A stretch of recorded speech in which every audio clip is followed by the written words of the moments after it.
오늘은 제가 내가 사랑하는 교회라는 제목으로 말씀을 좀 드리겠습니다. 내가 사랑하는 교회. 여러분 교회를 사랑하십니까? 네, 감사합니다. 교회를 사랑하시는 어떻게 교회를 사랑하는지 제가 말씀을 드리도록 하겠습니다.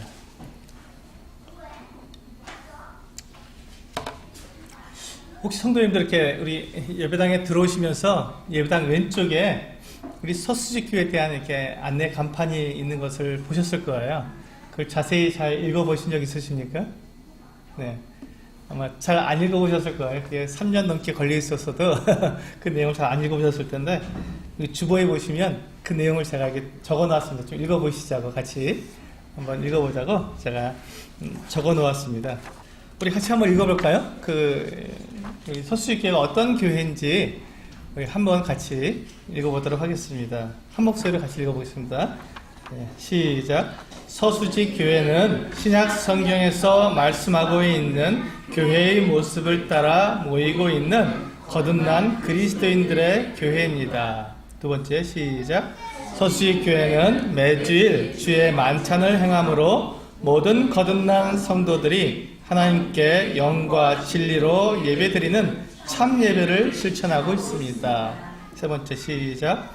서수지 교회는 땅끝까지 그리스도 복음을 전하라는 주 예수 그리스도의 말씀에 순종하여 시 지역에 교회를 세우고 복음을 전하는 동시에 세계 선교에도 힘을 다하는 교회입니다. 네 번째, 시작. 서수지 교회는 예수 그리스도께서 교회의 머리이시고 모든 거듭난 성도들은 왕같은 제사장으로서 예수 그리스도를 섬기는 몸의 각 지체이기에 어떤 계급적 호칭을 사용하지 않고 서로를 형제 자매로 부르는 교회입니다. 네. 이와 같은 우리 서수지교회 안내의 글을 읽어보시면 우리 서수지교회가 어떠한 교회며 또 앞으로 어떻게 교회가 이루어져 갈지가 알지를 정확히 알 수 있으실 것입니다. 그래서 오늘 내가 사랑하는 교회라는 제목으로 말씀드릴 때 우리 서수지교회의 이 네 가지 그 모습을 서수지교회에 대한 이와 같은 네 가지 비전을 가지고 함께 나누도록 해보겠습니다. 먼저 하나님 말씀을 에베소서 5장 25절에서 27절에 있는 말씀을 함께 나누어 보도록 하겠습니다. 에베소서 5장 25절에서 27절 같이 읽어보겠습니다. 시작. 남편들아 아내 사랑하기를 그리스도께서 교회를 사랑하시고 그 교회를 위하여 자신을 주심같이 하라. 이는 곧 물로 씻어 말씀으로 깨끗하게 하사 거룩하게 하시고 자기 앞에 영광스러운 교회로 세우사 티나 주름 잡힌 것이나 이런 것들이 없이 거룩하고 흠이 없게 하려 하심이라. 네, 우리 주님께서 교회를 어떻게 사랑하시는지 이 본문 말씀에 잘 나와 있습니다.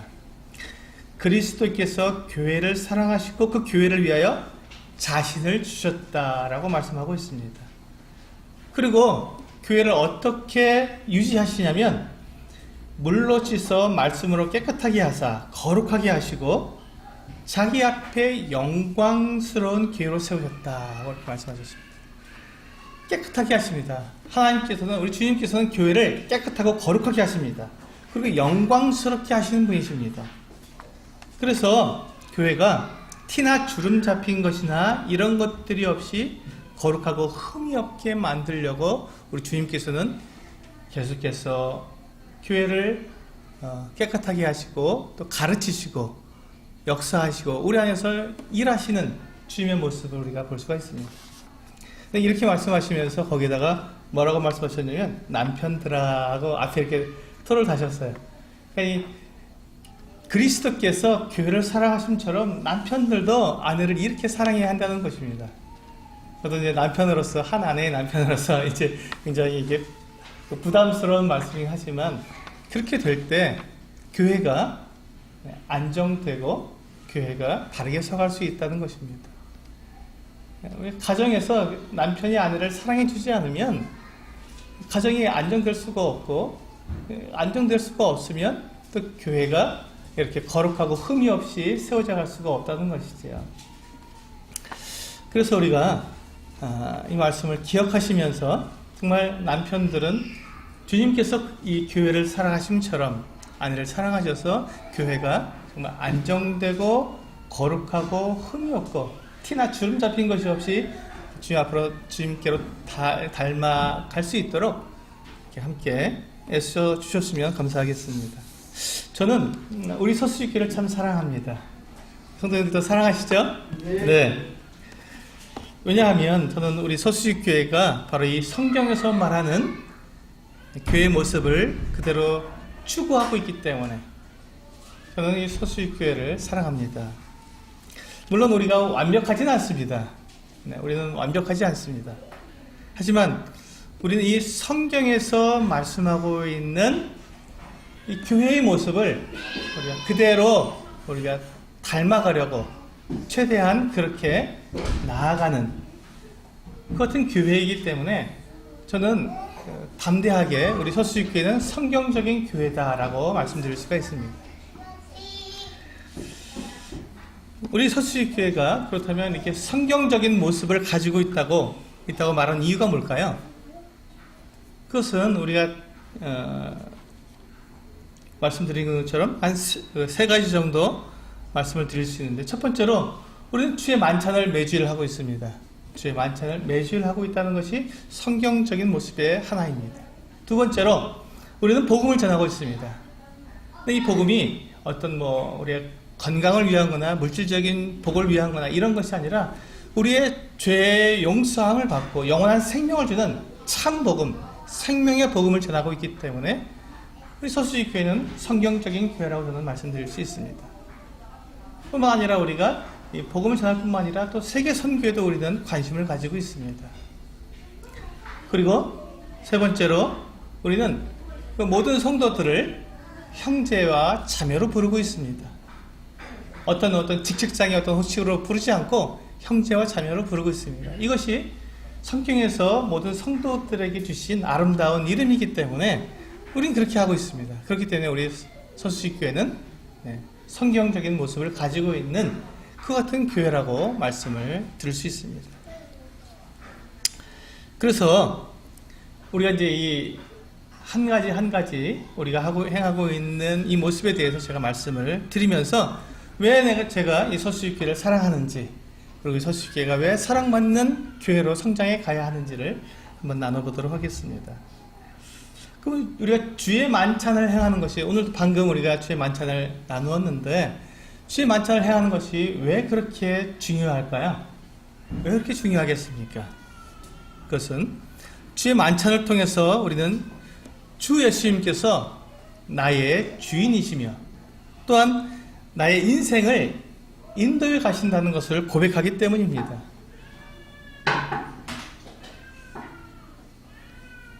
우리가 주 예수님을 나의 주인이라고 고백하면서 주님께서 나에게 이루어 주신 일들을 기억하지 않으면 순식간에 우리 그 자리가 바뀌어 버리죠. 주 예수님의 자리를 내가 차지하고 있게 된다는 것입니다. 내가 주인의 자리에 앉아 버리는 것이죠. 그렇기 때문에 우리는 매주일 주의 만찬을 통해서 주님께서 우리에게 베풀어 주신 이 놀라운 사랑을 기억하며 감사를 드리는 것입니다. 우리 주님께서 우리 교회에게, 신약교회에게 제정해 주신 두 가지 예식이 있습니다. 꼭 지켜야 하는, 교회가 지켜야 하는 두 가지 예식이 있습니다. 첫 번째 예식은 침례입니다. 이 침례는 예수 그리스도를 내가 믿고 내가 생명을 가지고 있다고 하며 주 예수 그리스도와 연합하여서 이제 한 몸을 이루고 살아가겠다고 하는 그와 같은 믿음의 고백을 하는 것으로서 단번에 이루어지게 됩니다. 그래서 침례를 통해서 우리는 우리의 믿음을 하나님과 또한 성도들 앞에서, 모든 사람들 앞에서 내 믿음을 드러냄으로써 내가 이제 그리스도와 하나가 되었다는, 그리스도인이 되었다고 하는 이 같은 믿음을 고백하게 되는 것이지요. 그래서 이 침례는 단번에 이루어지게 됩니다. 그리고 두 번째 예식은 무엇이냐면 우리가 말씀드린 주의 만찬입니다. 주의 만찬은 주님께서 직접 제정하시고 주님께서 직접 참여하셨고, 그리고 우리에게 계속해서 이와 같은 주의 만찬을 행함으로 주님을 기억하라고 우리에게 말씀해 주신 그와 같은 예식입니다. 그래서 이 주의 만찬은요, 반복되는 것입니다. 계속해서 우리가 주님 나라 갈 때까지, 주님께 다시 오실 때까지 계속해서 우리가 반복적으로 이와 같은 주의 만찬을 행하게 되어 있는 예식입니다. 근데 이 주의 만찬을 우리는 왜 이렇게 매주일 행하느냐? 바로 그것이 주님께서 우리에게 부탁하신 것이기 때문에 그렇습니다. 우리 누가복음 22장 한번 말씀을 찾아보도록 하겠습니다. 신약성경 누가복음 22장입니다.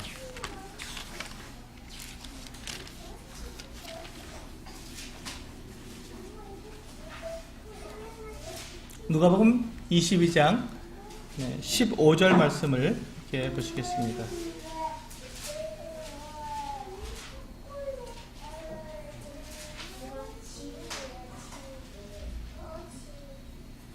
누가복음 22장 15절. 이르시되 내가 고난을 받기 전에 너희와 함께 이 유월절 먹기를 원하였노라. 주님께서 이 유월절 떡 먹기를 원하셨습니다.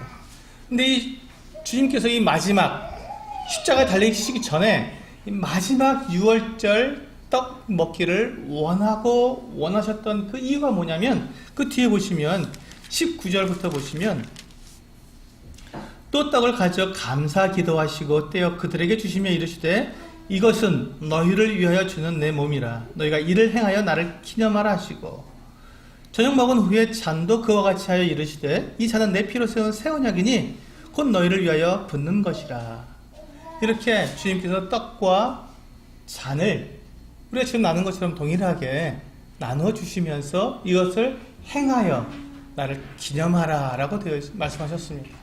주님께서는 이와 같은 일들을 우리가 반복적으로 자주 이와 같은 일들을 행해서 주님의 죽으심을 기억하시기를 원하셨던 것이지요.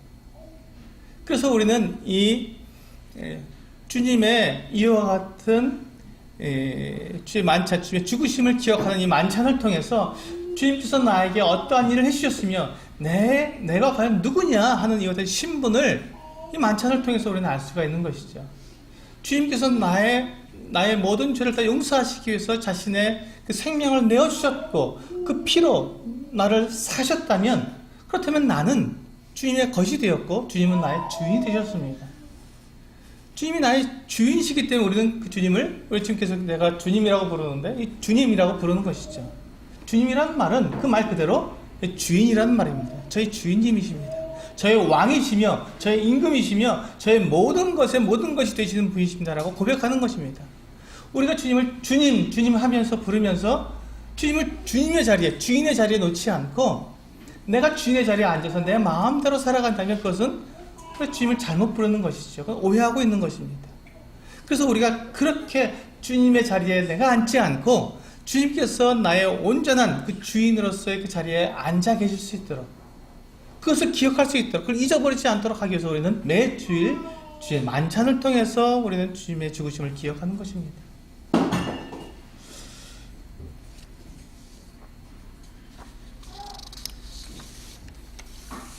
우리가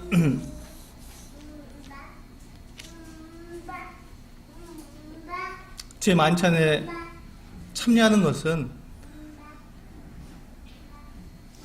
우리가 주님을 만나는 그와 같은 시간입니다.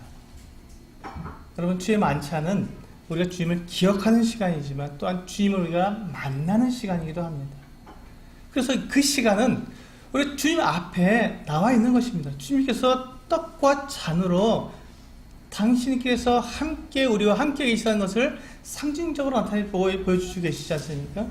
그러니까 떡과 잔을 바라보면서 주님께서 나와 함께 하고 계시는 것을 아주 정확하게 기억할 수 있는 것이죠. 우리 떡과 잔은 상징물입니다. 분명히 상징물이지만 그 상징물이 무엇을 우리에게 가르쳐주고 있습니까? 주님께서 지금 나와 함께 계시는구나. 지금 나의 예배를 받으시고 계시는 거구나. 내가 지금 어떤 마음으로 주님께 나왔는지를 다 보고 계시는 거구나. 내가 주님 앞에 드려진 이 기도와 이 찬양과 이 감사를 주님께서 받고 계시는 거구나 하는 것을 우리가 알고 그 앞에 우리 진심으로 주님 앞에 예배하고 그분을 감사하는 것이죠. 그래서 이 만찬 예배는 대단히 중요한 겁니다. 주의 만찬은 그렇게 중요한 것입니다.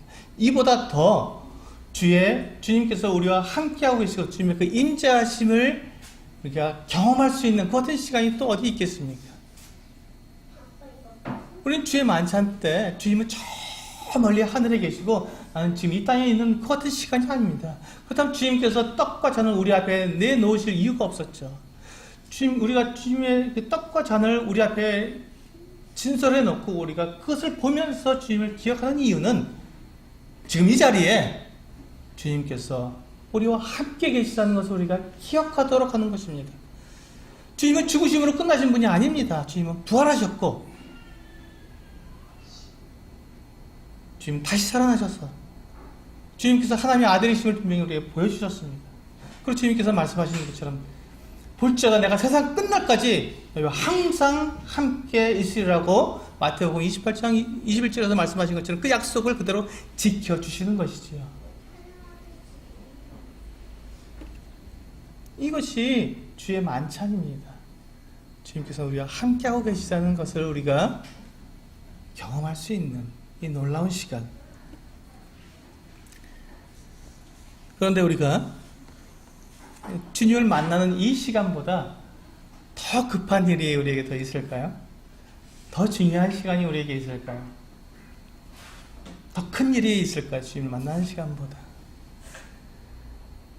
우리가 이제 이 땅에서 삶을 다 마치고 이제 주님 나라 가서 주님을 정말 얼굴과 얼굴을 대하여 뵙게 될 터인데 그때 주님께서 우리에게 뭐라고 말씀하시겠습니까?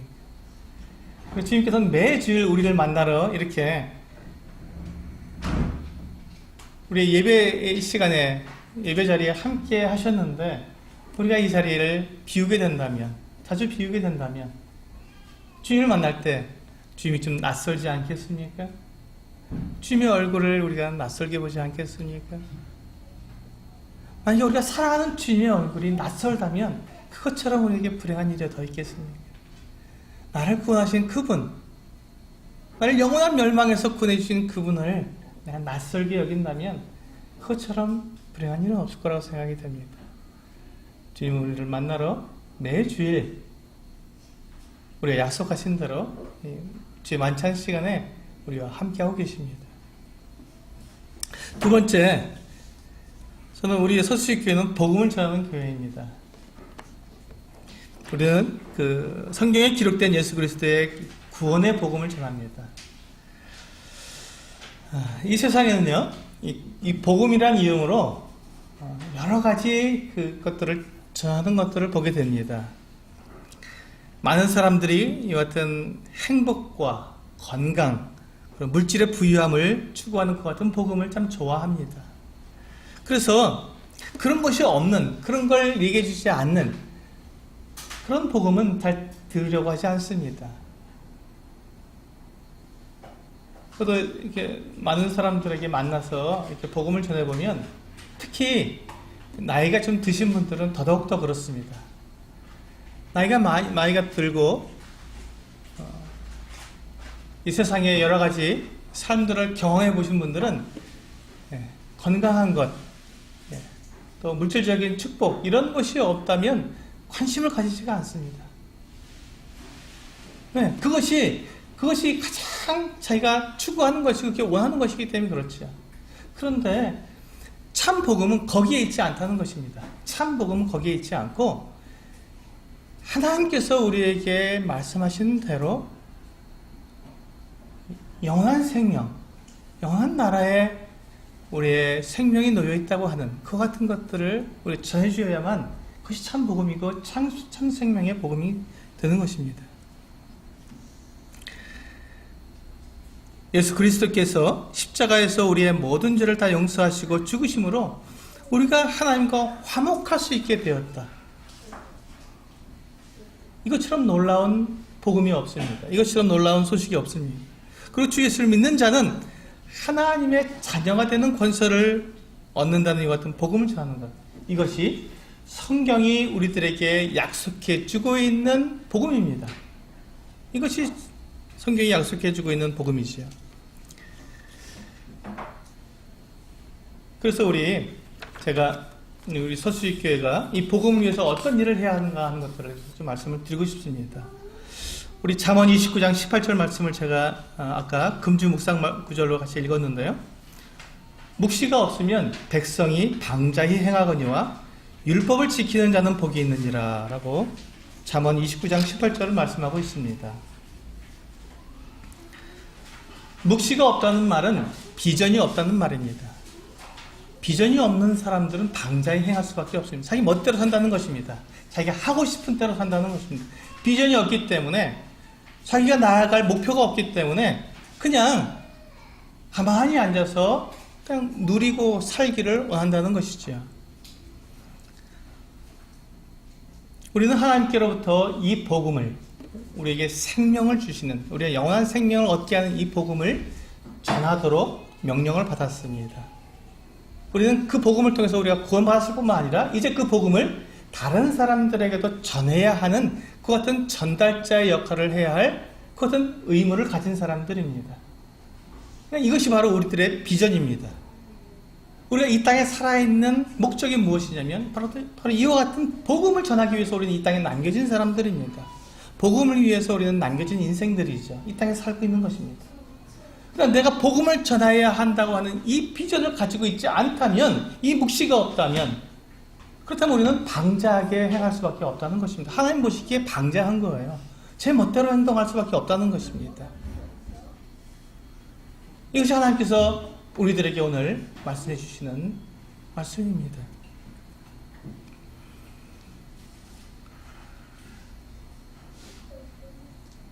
우리 모든 그리스도인들은 이 복음을 전하도록 명령을 받은 사람들입니다. 그래서 우리는 이 세상에서 어떤 환난과 또 어려움을 당해도 이 복음을 전하는 일에 최선을 다하고 있습니다.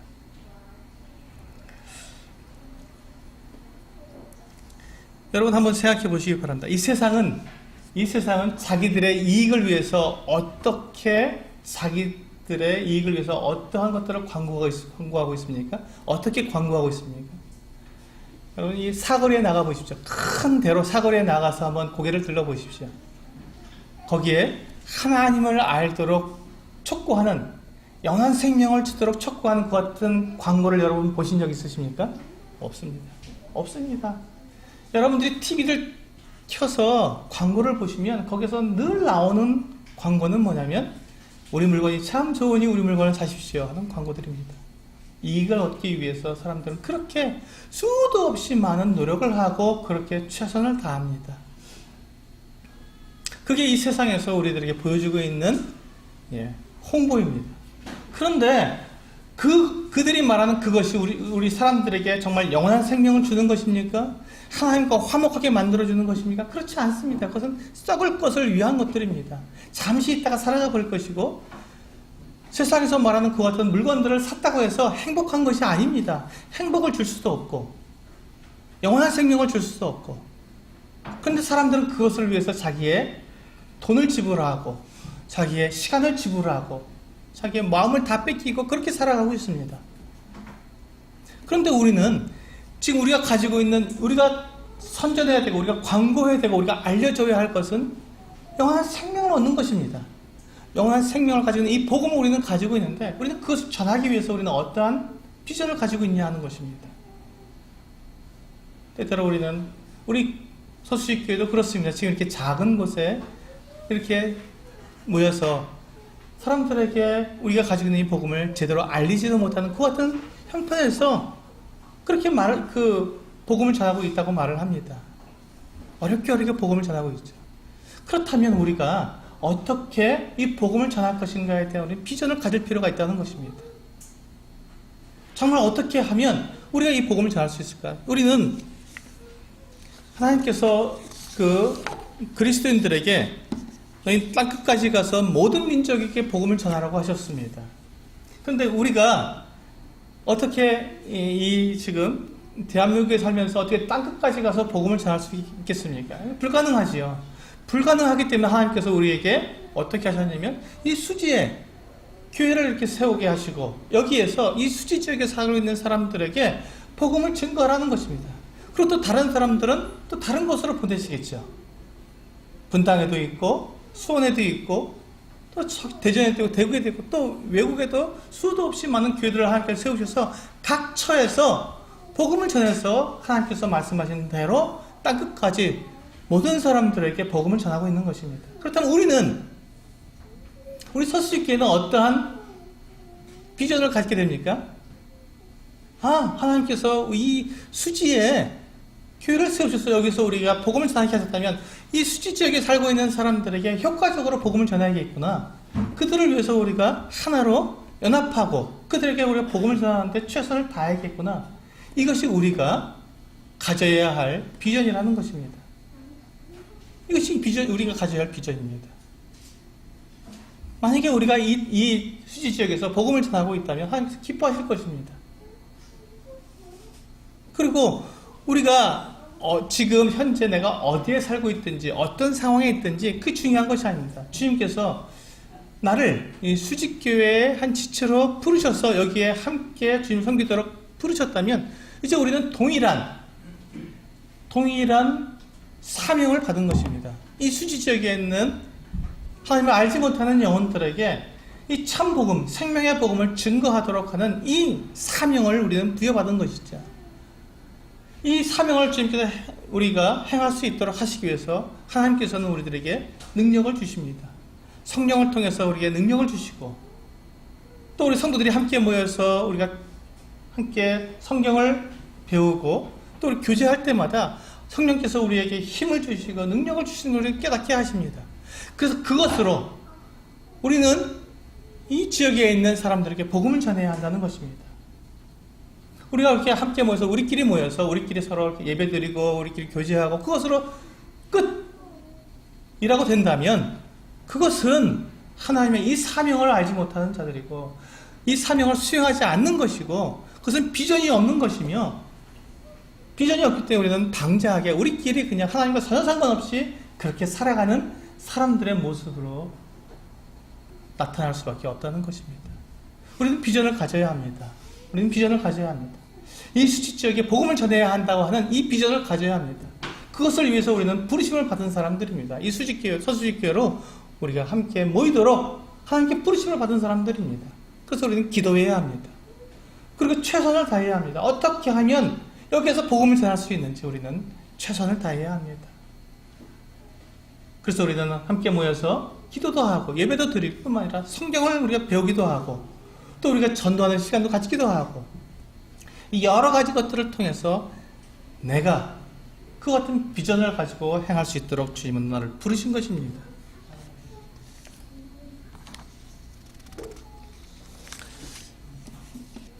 우리 잠언 말씀 한번 열어서 잠언 24장 말씀을 한번 열어서 보시겠습니다. 잠언 24장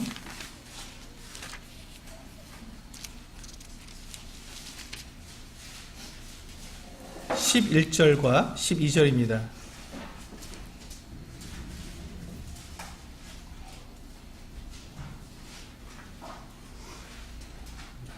잠언 24장 11절과 12절입니다. 한 목소리로 같이 읽어보도록 하겠습니다. 시작. 너는 사망으로 끌려가는 자를 건져주며 살육을 당하게 된 자를 구원하지 아니하려고 하지 말라. 내가 말하기를 나는 그것을 알지 못하였노라 할지라도 마음을 저울질하시는 이가 어찌 통찰하지 못하시겠으며 내 영혼을 지키시는 이가 어찌 알지 못하시겠느냐. 그가 각 사람의 행위대로 보응하시리라. 그렇습니다. 우리는 사망으로 끌려가는 사람들, 저 영원한 멸망의 그 지옥, 그 영원한 불못에 던져지는 사람들을 우리가 건져주며 죽임을 당하게 될, 영원한 멸망에 던져지게 될 그 사람들을 구원해야 한다는 것입니다. 아님, 저는 잘 알지 못했습니다라고 말해도 소용없다는 것입니다. 하나님은 다 알고 계시다는 거예요. 우리의 마음을 다 알고 계시고 우리의 생각을 다 아시는 것입니다. 우리의 영혼을 감찰하신다는 것입니다. 내 옆에 있는 사람들, 내 주위에 있는 사람들, 내가 너희가 부탁했던 이와 같은 이 수지지역에 살고 있는 이 사람들에 대한 너의 노력은 무엇이었냐고 주님께서는 물어보신다는 것이죠.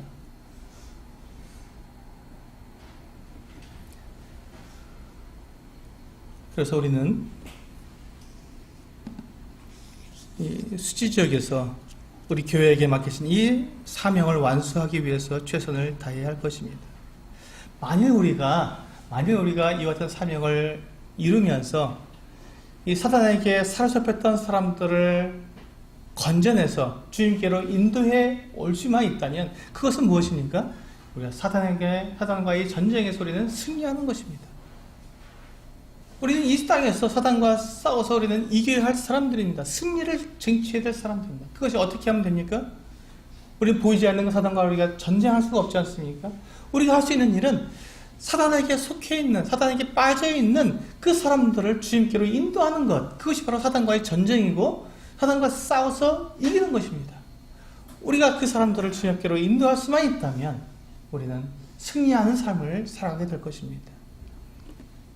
우리는 주님의 군사들입니다. 군사는 적을 무찌르고 그에게 속해 있던 것들을 다 빼앗아 오는 것입니다. 우리는 주님의 군사로 불림을 받은 사람들입니다. 군사로 불림을 받은 사람은 부르신 일을 위해서 자기 일을 돌아보지 않고 우리를 모집한 분을 위해서 자기의 모든 것들을 내어놓는 그 같은 자들을 군사라고 말씀하고 있습니다.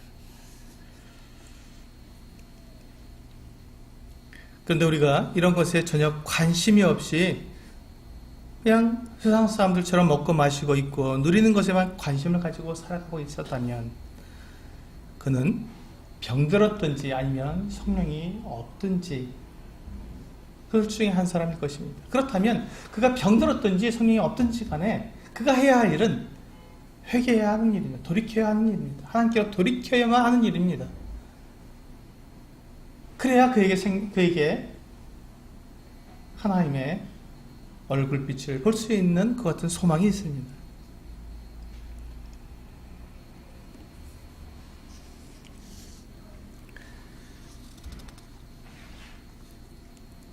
우리는 이와 같이 이 지역에서 주님께서 세우신 이 수지 지역에서 우리는 복음을 전하도록 부르심을 받은 사람일 뿐만 아니라 이제 우리는 또한 땅끝까지 가서 복음을 전해야 한다는 이 사명도 받은 사람들입니다. 동시에 우리가 이 수지 지역에서 복음을 전할 뿐만 아니라 또한 세계 선교를 위해서 하나님을 알지 못하는 각 부족들, 그 같은 민족들을 위해서 우리는 선교사로 파송하고 그들을 도울 책임이 있는 사람들입니다. 우리가 아직까지 우리가 선교사를 파송할 수 있는 것 같은 힘이 안 된다면 우리는 보내는 선교사가 되어야 합니다. 나가 있는 선교사들을 지원해주고 그들을 돕고 그들을 위해서 기도하고 그들의 그 같은 수고와 그들의 그 같은 고난에 동참할 수 있는 그 같은 우리가 되어야 한다는 것입니다. 이것이 우리의 비전입니다. 이런 비전이 없다면 우리는 아무것도 하고 있지 않은 것입니다. 그냥 내 삶에 만족하고 살고 있는 그 같은 모습일 뿐이죠.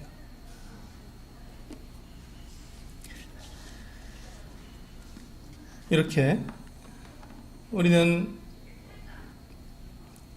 우리 서수교회에서 아마도 이렇게 우리가 후원하고 우리가 지원해야 될 선교사들을 우리가 아마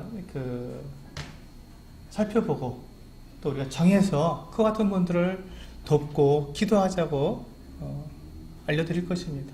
그렇다면 우리가 함께 한 마음으로 그 일에 동참하고 개인적으로 하기보다는 교회적으로 함께 교회의 이름으로 하는 것이 더 성경적입니다. 우리가 선교사를 돕거나 또 어떤 단체를 돕거나 할 때도 교회의 이름으로 하는 것이 훨씬 더 성경적이고 아름다운 일입니다. 물론 개인적으로도 할 수도 있습니다. 이렇게 선교에 동참하는 교회, 복음에 함께하는 교회, 그 교회가 제가 사랑하는 교회입니다. 또 우리 서수교회는요, 성도들을 부를 때 직분을 나타내는 호칭을 사용하지 않고 오직 형제와 자매라는 호칭을 사용합니다. 형제와 자매라는 호칭은 주 예수님께서 교회에게 주신 가장 아름답고 존귀한 이름입니다. 때때로 우리가 이렇게 교회 안에서 형제와 자매로 부르니까 어떤 사람들은 우리 서수직 교회 내에서는 어떤 직분도 없고 아무 그런 것도 없냐고 그렇게 오해하는 분들이 있습니다. 그렇지 않습니다. 교회에도 서수직 교회 물론 우리가 형제 자매로 서로 이렇게 호칭하고 있지만 이 안에도 직분이 있습니다. 이 하나님 말씀 성경에는 두 가지 직분에 대해서 말씀하고 있습니다. 첫째는 장로라고 하는 직분입니다. 두 번째는 집사라고 하는 직분입니다. 이 두 가지 직분이 성경에서 우리 교회에게 주신 직분입니다. 그래서 이 교회에는 이 서수직 교회도 이 장로와 집사의 직분이 세워질 것입니다. 아직은 저희가 그 같은 일들을 그 같은 직분자를 세우지는 않았습니다. 이제 곧 세우게 될 것입니다. 이제 시간이 지나서 그 같은 직분의 일을 할 수 있는 분들이 나오게 되면 그 같은 분들을 세워서 그 같은 일들을 하게 할 것입니다. 또한 저도 물론 여러분들과 함께 형제 자매로 함께 우리가 그렇게 부르고 있지만 제가 대외적으로 바깥에서 저를 부를 때 저는 목사라고 부릅니다. 그리고 제 공식적으로 우리 서수직 교회를 대외적으로 나타내는 문서에는 제가 담임 목사로 되어 있습니다. 그래도 저는 불편하지 않습니다. 어려워하지 않습니다. 그리고 제가 그럼에도 불구하고 여러분들과 함께 교회 내에서 제가 여러분들과 함께 저를 부를 때는 형제로 부르고 또 제가 여러분들도 형제로 자매로 부르고 있습니다. 왜? 교회는 어떤 사람을 중심으로 모이는 것이 아니라 오직 예수 그리스도를 중심으로 모이기 때문에 그렇습니다. 예수 그리스도를 중심으로 모인다면 그렇다면 어떤 사람이 중심이 되어서는 안 된다는 것입니다. 그래서 우리는 모두가 다 형제요 자매일 뿐입니다. 그러나 그들에게 하나님께 주시는 이 직분을 그들이 맡게 된다면 그 일에 충성하는 것이죠. 직분을 맡은 사람은 그 일에 충성하고 그 일을 통해서 교회를 세워가는 것 뿐이지 그가 그 직분으로 다른 사람보다 위에 군림하거나 그가 그것을 통해서 다른 사람들 자기 앞에 모으거나 그렇게 하지는 않는다는 것입니다. 그래서 주님께서 우리 교회에게 주신 그 호칭은 형제요 자매인 것입니다. 그 바울도 베드로를 향해서 형제라고 불렀고 베드로도 바울을 향해서 형제라고 불렀고 또한 사도 요한도 형제라고 불렀고 또 자신을 장로라고 부르기도 했습니다. 이렇게 우리는 교회 안에서 이 형제와 자매라는 이 아름다운 호칭을 가지고 우리 서로를 부르며 오직 예수 그리스도 그분의 이름으로 우리는 모이고 있는 것입니다. 그렇기 때문에 우리 서수직 교회에게 또한 직분을 아까 말씀드린 장로와 집사라고 하는 이와 같은 직분을 우리 교회도 세우게 될 것입니다. 그러면 어떻게 우리 형제 자매라고 부르는데 그럼 어떤 사람이 어떻게 해서 그와 같은 직분을 받아서 세움을 입겠습니까? 그 직분자를 어떻게 우리가 알아볼 수 있겠습니까? 우리 사도행전 6장을 한번 열어서 봐주시면 좋겠습니다. 사도행전 6장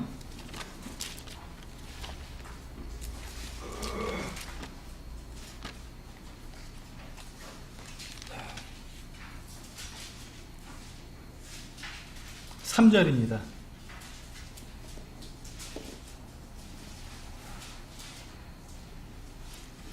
사도행전 6장 3절입니다. 형제들아 너희 가운데서 성령과 지혜가 충만하여 칭찬받는 사람 7을 택하라. 우리가 이 일을 그들에게 맡기고. 예루살렘 교회에서 이제 직분자를 이 집사라고 하는 이 집사를 세우게 될 때 그 기준이 있었습니다. 어떤 기준이었습니까? 성령과 지혜가 충만하고 사람들에게 칭찬받는 사람들이었습니다. 성령과 지혜가 충만하고 사람들에게 칭찬받는 사람.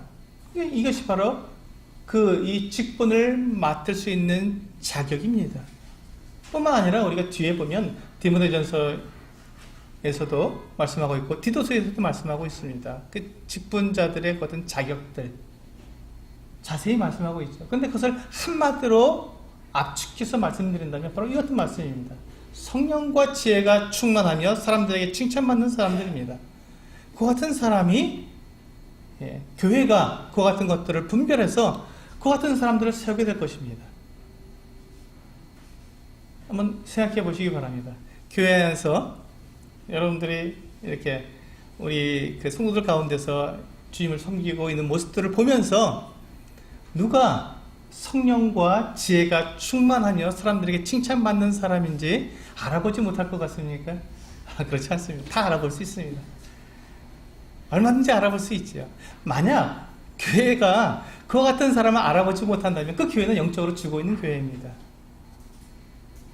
우리는 그 부분에 대해서는 우리는 두려워하지 않습니다.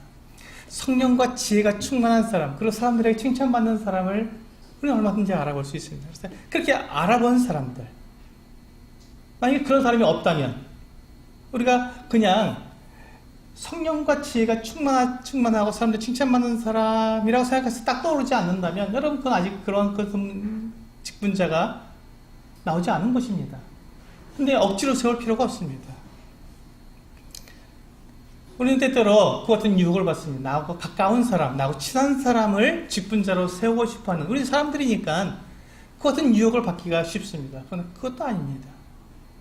또 우리가 사람 몇 안 되는데 그냥 그 형제, 그 자매 이렇게 좀 세워서 일하게 하면 되지. 그것도 아닙니다.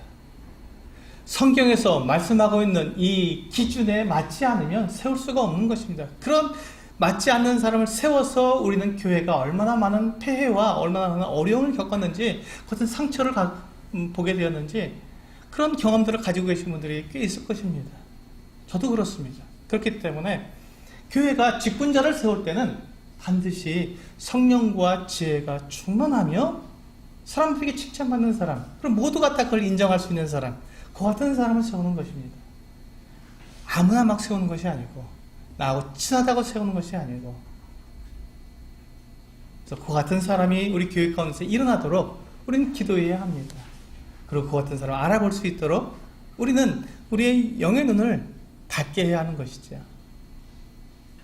그리고 디모데후서 말씀을 한번 더 보시겠습니다. 뒤로 쭉 넘기셔서 디모데후서 2장 2절입니다.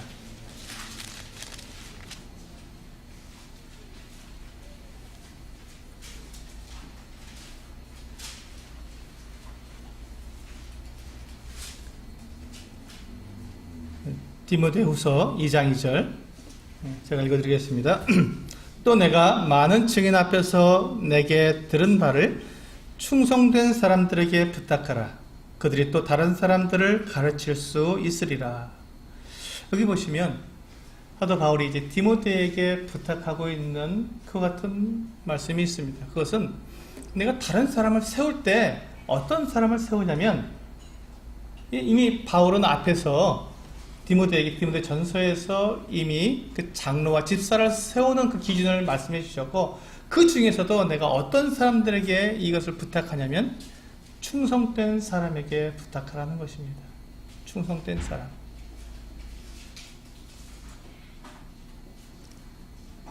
우리는 은사가 많은 사람, 또 능력이 있는 사람, 부자인 사람, 뭐 이런 사람들을 우리는 세우는 것을 우리는 좋아합니다. 그런데 하나님께서 우리에게 주신 마지막 자격은 충성된 것입니다. 충성된 사람에게 맡기라는 것이지요.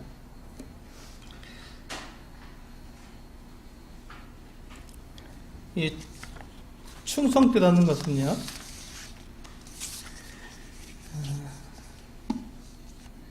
뭐 힘들다고 하던 일을 그만두고, 또 어렵다고 그만두고, 또 사람들이 인정해주지 않는다고, 자기 알아봐주지 않는다고 그만두고, 그런 사람들을 말하는 것이 아닙니다. 충성된 사람은 자기에게 맡겨진 일은 자기 목숨을 내놓는 한이 있더라도 그 일을 이루기 위해서 끝까지, 마지막까지, 그것이 이루어질 때까지 행하는 사람을 충성되다고 말합니다. 잠깐 반짝하고 이렇게 사그러들게 되면 그것은 충성된 사람이 아니지요. 그래서 교회는 충성된 사람을 세워야 합니다. 그렇지 않으면 교회가 무너지게 되어 있죠. 그래서 이렇게 성령과 지혜에 충만하고 사람들에게 칭찬받는 이 충성된 직분자를 세우는 교회가 제가 사랑하는 교회입니다. 이렇게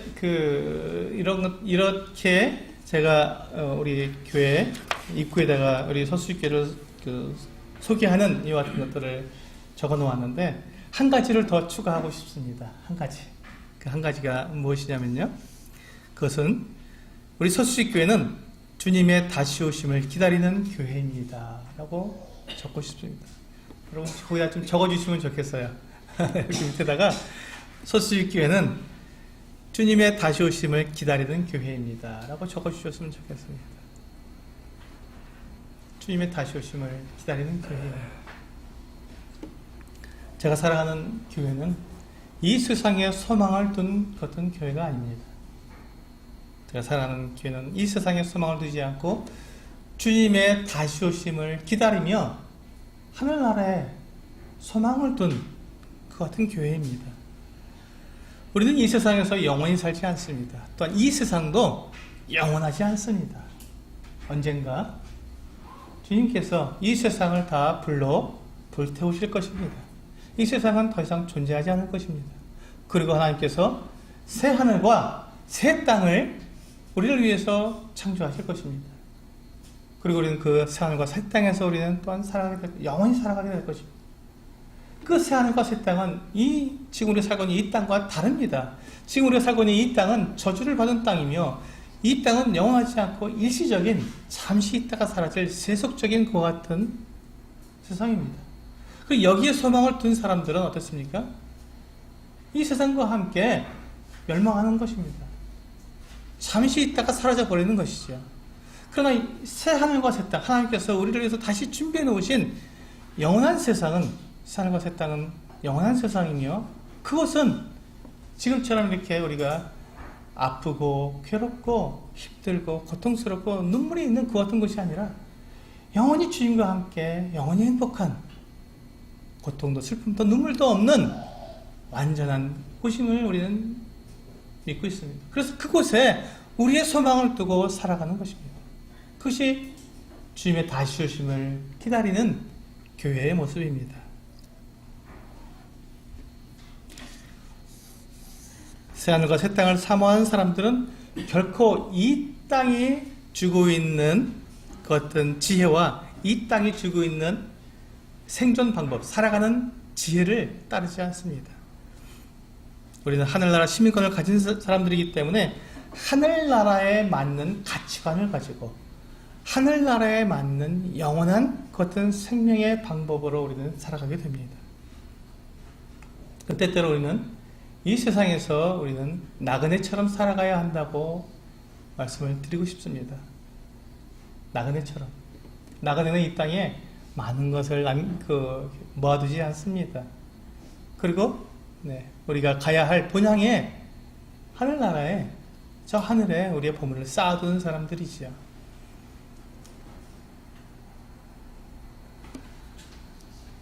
우리가 그 영원한 생명을 약속받았고 영원한 생명을 받은 사람으로서 우리 살아가기 때문에 우리 이 땅에 있는 그 무엇으로도 우리의 삶이 얽매이지 않는 그 같은 사람들입니다.